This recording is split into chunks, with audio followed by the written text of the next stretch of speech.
এর পথে চলে কোরআনের কথা বলে 13টি বছর ছিলে জালিমের কারাগার।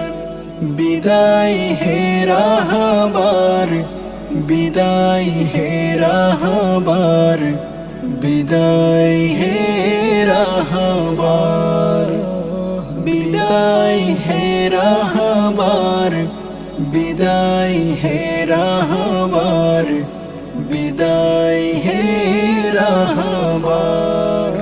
তোমার বিদায় শুনে কেঁদে ওঠে জমিনে, মানুষের দারে দারে কোরআন নেড়ে যায়। তোমার